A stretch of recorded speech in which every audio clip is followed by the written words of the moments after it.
Earth turned slowly beneath the stars, its surface scarred by centuries of mismanagement yet stubbornly alive.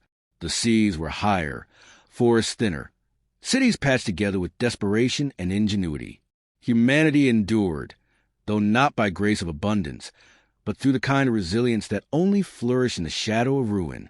In those fragile years when survival often outweighed vision, the first whisper of something greater arrived, a signal faint, deliberate, and undeniably alien. It was Dr. Alara Vance who first pieced the pattern together from the torrent of cosmic noise. She was not the only one searching, but her mind had a way of filtering chaos into clarity. The data was undeniable. A pulse of order where none should exist, a language that carried intent even without words. Her excitement was tempered by the weight of history, for she knew what such a discovery would unleash. News leaked, as it always did, and soon the world was awake, torn between awe and fear. Commander Rourke Hale, stationed on Earth's orbital defense platform, watched the frenzy with the calm of a man trained to expect betrayal in every smile. Where Alara saw opportunity, he saw risk. Humanity had learned the hard way that gifts always came with chains, and if the stars chose this moment to answer, it would not be without price. His role was not to marvel but his shield, even if the shield was thin and the enemy unimaginable. When the ship came, it did not crawl from the dark like a predator, but arrived with theatrical precision, descending into orbit in a slow, deliberate arc, a vessel of impossible scale and seamless design.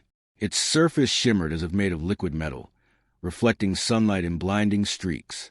The world gasped in unison, governments scrambled for control, and every broadcast carried the same sight, proof that humanity was not alone, and perhaps never had been. The voice followed minutes later, resonant and clear in every tongue, translated without error, as if humanity's languages were children's games of visitors had long since mastered. They called themselves the Seraph. They spoke of peace, of knowledge, of guidance. Their words carried no overt threat, yet something in their tone dismissed Earth's struggles as those of an unruly youth. Humanity, they said, was remarkable but dangerous, brilliant but reckless. They had come not to conquer, they claimed, but to test. Alara listened with fascination. She imagined the knowledge buried within such a civilization, the doors it might open, the cures, the innovations, the sheer breadth of what humanity could learn. She thought of the years she had spent staring at simulations of dead stars, searching for meaning in echoes, and now the meaning had come to her. To her, the Seraph were a bridge to a destiny humanity had always suspected but never touched. Rourke heard the same words and felt only a tightening in his chest. The Seraph had judged humanity before asking to know it, weighing them not as equals but as a problem to be managed. He recognized the cadence of control, the same tone politicians use before seizing freedoms for the greater good. Peace offered with one hand, shackles hidden in the other. He did not trust them, and he knew trust was not a luxury Earth could afford. The trial was announced within days. An asteroid had been nudged from the belt, its trajectory now placing it on a slow, deliberate path toward the Martian colonies. The Seraph framed it as an opportunity, proved that humanity could act with wisdom and cooperation rather than chaos and pride. Succeed, and Earth would be recognized as a partner in the galactic order. Fail, and the Seraph would intervene for the good of the species, for the good of all. The United Nations fractured under the weight of the decision, but the world could not refuse. Pride demanded acceptance. Fear demanded it too. No nation wished to be remembered as the one that bowed. So Earth, trembling but resolute, agreed. Alara was drawn into the effort immediately, her expertise indispensable in plotting solutions to a problem designed to test more than physics. The asteroid could be diverted, perhaps destroyed, but not without unity. She threw herself into the task, burning with the conviction that success would prove humanity worthy of standing among the stars. Rourke prepared differently. His fleets were placed on constant alert, orbital defenses tracking both rock and visitor. He studied the Seraph patterns of movement, the subtleties in their broadcasts, searching for signs of sabotage. He had little faith in the purity of their tests, and even less in their promises. To him, the asteroid was not the danger, it was the stage. And on that stage, humanity would be cast as either unruly children or obedient wards, unless someone refused to play the script. In the streets below, humanity trembled between awe and defiance. Some saw gods and prayed, others saw tyrants and rioted. Across continents, screens replayed the image of the ship hanging like a judgment above Earth, a mirror reflecting both hope and fear. For the first time in generations, the nations of Earth spoke with something approaching unity, though the tone wavered between cooperation and suspicion. The Seraph watched silently, never clarifying, never interfering beyond their initial decree. As plans unfolded and tensions mounted, Alara and Rourke crossed paths more often, their philosophies clashing with every conversation. She accused him of paranoia, of allowing fear to blind him to opportunity. He accused her of naivety, of mistaking gilded cages for open skies. Yet beneath the conflict there grew a reluctant respect, for each could see the other's fire, even if it burned toward a different horizon. The asteroid loomed as a problem of mass and momentum, but the greater weight was trust. Trust in one another, trust in the visitors, trust in humanity itself. Every calculation was shadowed by doubt. Every decision haunted by the knowledge that someone else was watching, measuring, and deciding whether the species deserved its place among the stars. And as the days dwindled toward confrontation, one truth became impossible to ignore. The Seraph had not come merely to observe. They had come to judge. Humanity's trial had already begun, and no one, not Alara with her boundless curiosity, not Rourke with his unyielding suspicion, could know whether the verdict would be freedom or chains. Would you like me to continue Section 2 in the same focused narrative style, around 1,000 words, or keep it closer to 1,600 to 1,700 words as per the outline? The asteroid was a fractured mountain adrift in the dark, its jagged body tumbling on a path that mathematics insisted would carry into Mars's fragile settlements. To the Seraph, it was a trial. To humanity, it was survival draped in theater.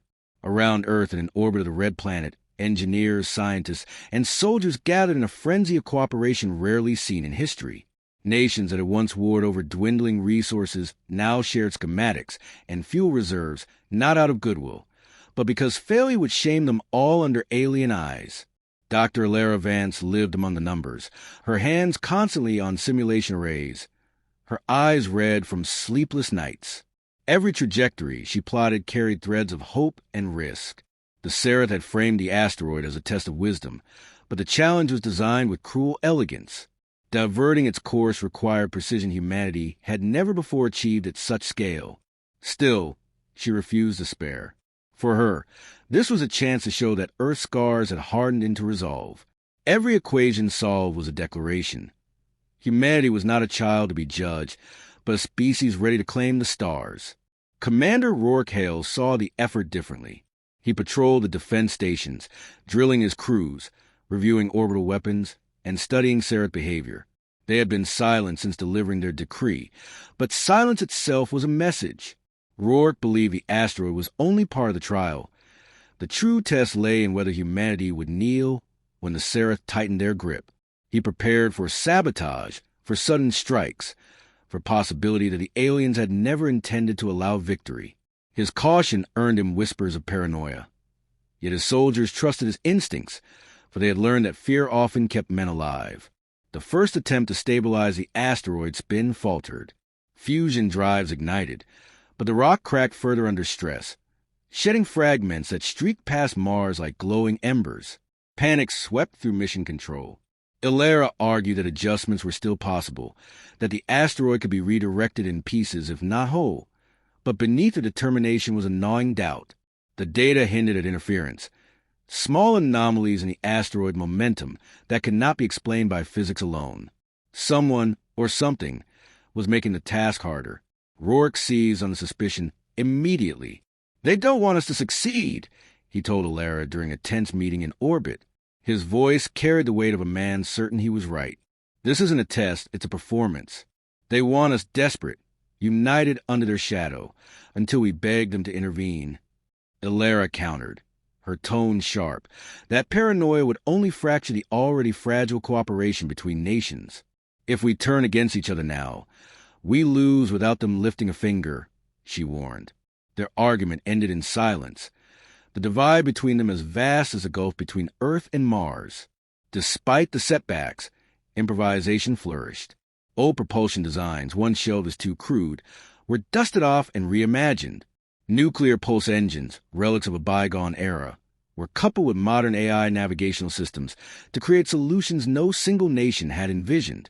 Crews worked in shifts without rest, welding tethers and assembling makeshift thrusters on captured fragments of the asteroid. Ilera guided them with brilliance sharpened by exhaustion, her voice steady even when her hands trembled. She embodied hope, and her conviction became a rallying point for those who feared failure most. In the void, humanity's stubborn ingenuity revealed itself. Where the Seraph expected rigid calculation, humans bent the rules, shaping chaos into advantage. They exploited fractures in the asteroid's structure, tethering smaller pieces and altering their paths with bursts of improvised power. Each success was precarious, a step close to salvation that might collapse with a single miscalculation. But each success also whispered defiance into silence where the Seraph watched. At the edge of catastrophe, when final calculations predicted a collision within days, Ilera proposed a desperate maneuver. Using the combined output of every remaining thruster, humanity would attempt one last burn, not to halt the asteroid entirely, but to nudge its path just enough to graze past Mars. The plan risked tearing the rock apart, scattering debris across orbit, but no alternative remained.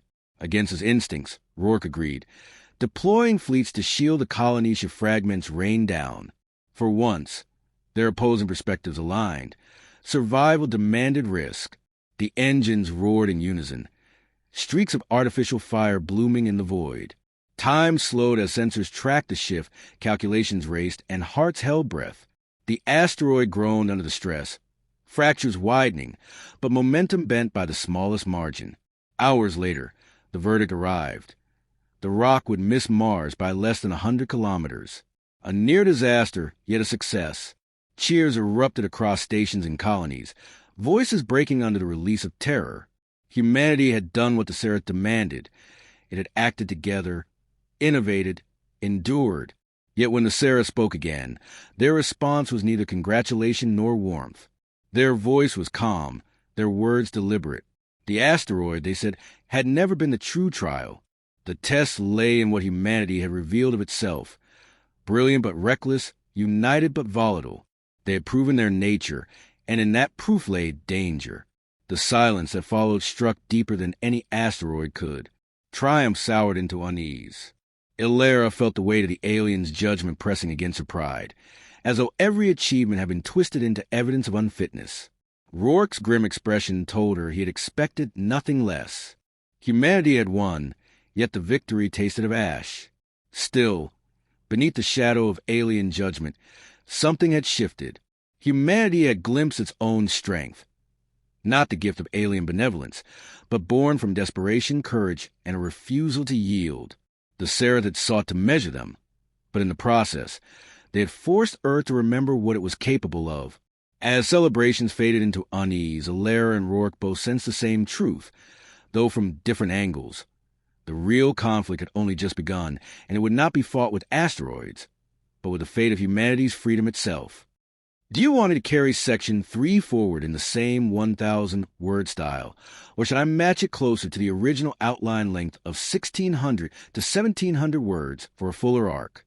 The Seraph ship hung above Earth like a second moon, radiant and silent, its presence no less suffocating after the asteroid's narrow diversion. Humanity had survived the trial, but the price was clarity. Their visitors had not come as partners. The broadcast that followed was devoid of warmth. In measured tones, the Seraph declared that humanity was too dangerous to be left untended, too volatile to be trusted with unbounded freedom. They spoke of stewardship, of guardianship, cloaking subjugation in the language of protection. To the weary leaders of Earth, the offer was tempting. Safety, knowledge, and order, all in exchange for sovereignty that many felt had long since fractured. Dr. Ilera Vance listened to the message in the crowded chamber of the Orbital Council, her heart clenching with betrayal. She had given everything to the trial, believing that the Seraph sought proof of humanity's worth. Yet their verdict revealed that the asteroid had never been the question, only an excuse to justify chains already forged. She saw in their calm voices a dismissal of everything human: creativity, defiance, resilience, twisted into flaws. For the first time since the signal arrived, her awe curdled into anger. Commander Rourke Hale did not look surprised. His expression was grim, carved with the certainty of a man whose darkest suspicions had been confirmed. Where others debated compliance, he stood unmoved, a wall against despair. He had always believed the Seraph would seek control, and now that truth was undeniable. To him, the path forward was no longer about caution or preparation. It was about defiance, even if the odds were insurmountable. Humanity could not afford to bow, not if it wished to remain itself. The council fractured swiftly. Some leaders called for resistance, invoking the triumph over the asteroid as proof that Earth could survive without alien oversight. Others argued that continued independence would invite catastrophe, that humanity's history of war and collapse proved the Seraph correct. The chamber dissolved into shouting, but beneath the chaos, currents of unity began to stir. Scientists whispered with soldiers, engineers with diplomats, a quiet alignment forming between those unwilling to surrender. Illyra found herself at the heart of that current, her voice steady as she insisted that humanity's flaws were inseparable from its strength. Rourke approached her afterward, his tone stripped of mockery for once. "You see it now," he said, not as a gloat but as an acknowledgment. She nodded, the bitterness in her chest softened by his steadiness. They were opposites, yet their convictions converged at last. Both knew that resistance would demand more than words.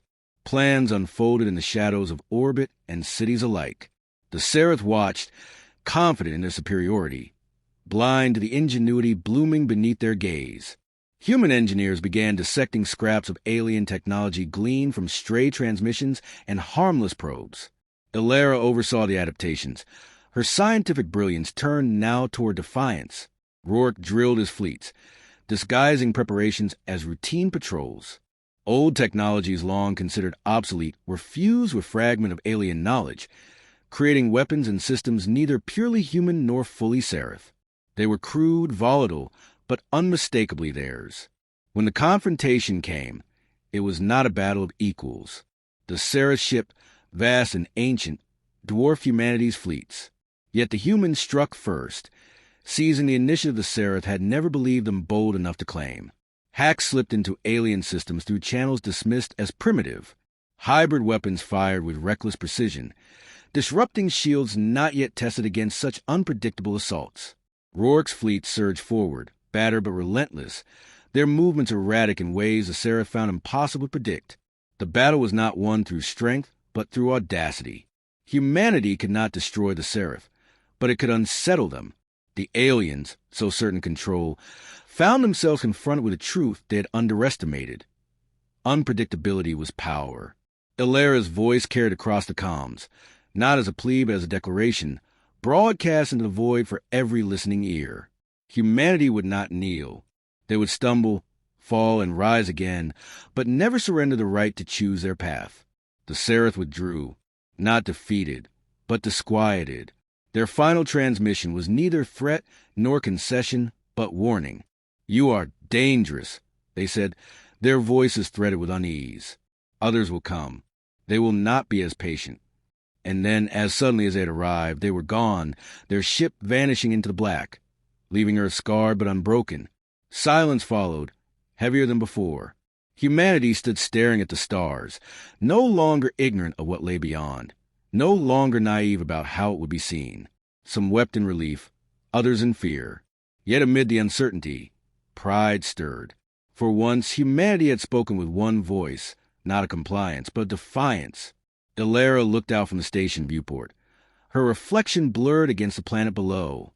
She thought of the path ahead, of the threats promised, and of the fragile unity that had bloomed in the crucible of the trial. Humanity was flawed, yes, but its flaws were its strength. It adapted, endured, resisted.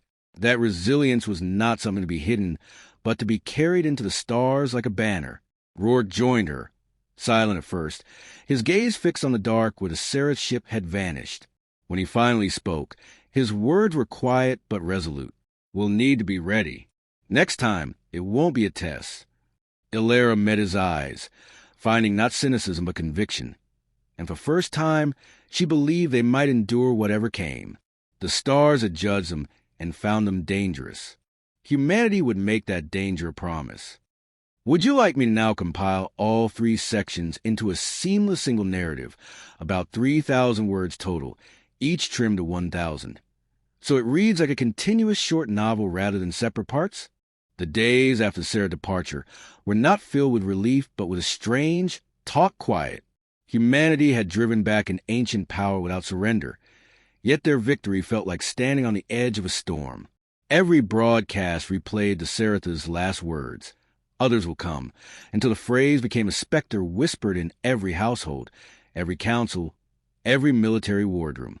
For the first time in centuries, the world was unified, not in conflict, but in wary anticipation. Dr. Alara Vance found herself both celebrated and burdened. To many, she was a symbol of the scientific brilliance that had saved Mars, the woman whose determination had proved humanity's worth. Yet the attention pressed down like gravity. She knew how fragile their triumph had been, how precarious their improvised solutions remained. Every question from journalists and politicians, what comes next? How do we prepare?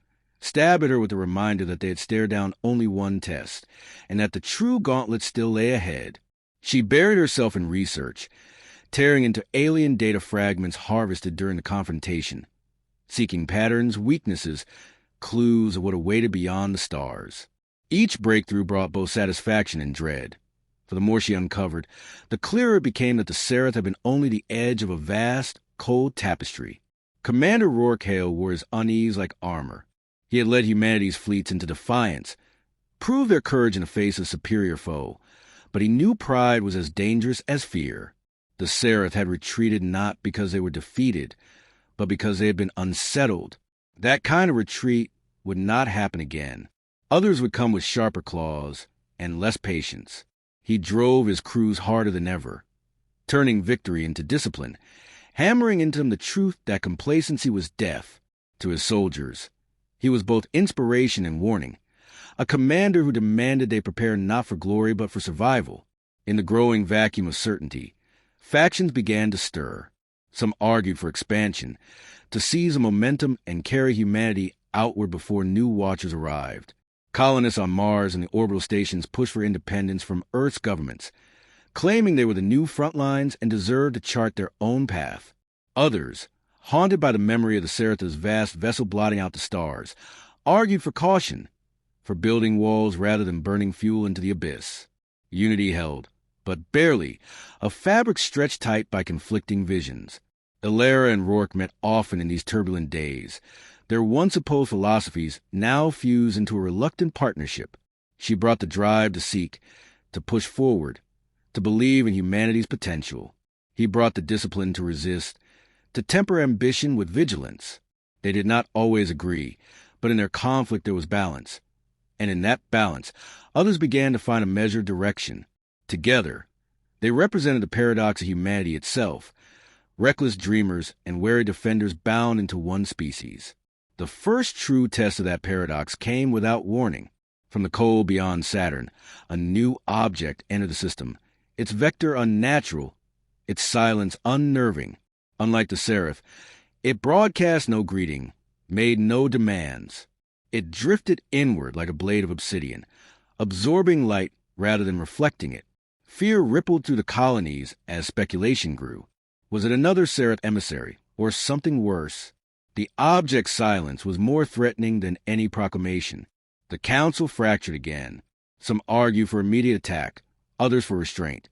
Alara pushed for study, insisting knowledge was their greatest weapon, while Rourke prepared defenses, unwilling to gamble on unknown intentions. Their voices clashed, but beneath the argument, both recognized a deeper truth. This was not a visitor, but a herald. The galaxy had noticed humanity, and the age of hiding was over. When the object finally stirred, it did so with chilling precision. A lattice of energy unfolded from its surface, scanning Mars with beams that pierced every defense. No communication followed. It was not a diplomat, but a probe, cataloging, measuring, perhaps judging. For hours it worked in silence while humanity watched, powerless to stop it.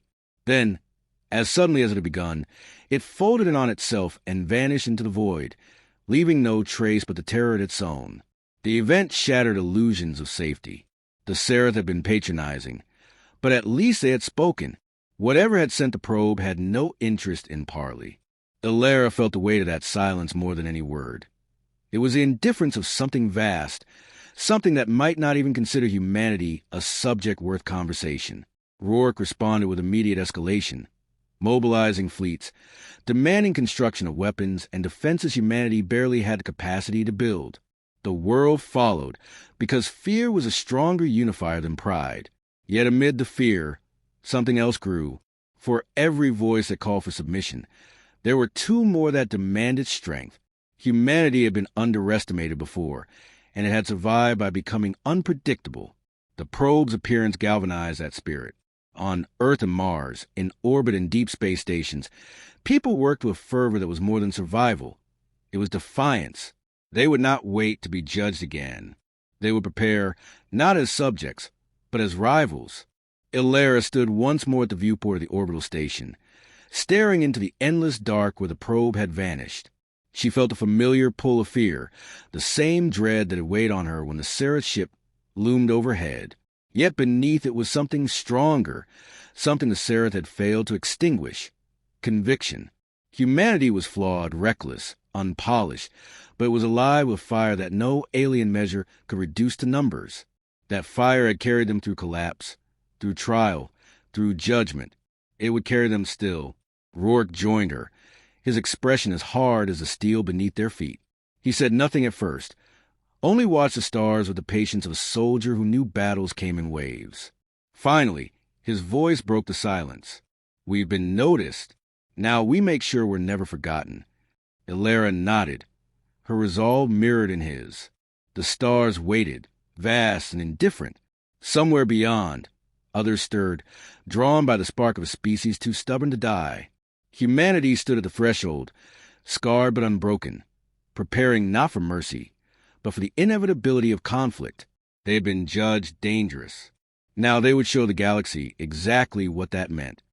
Would you like me to extend this story into a continuous novel-length draft by weaving all 4 sections into one seamless narrative, for 1,000 words? Or should I keep building it section by section beyond section 4?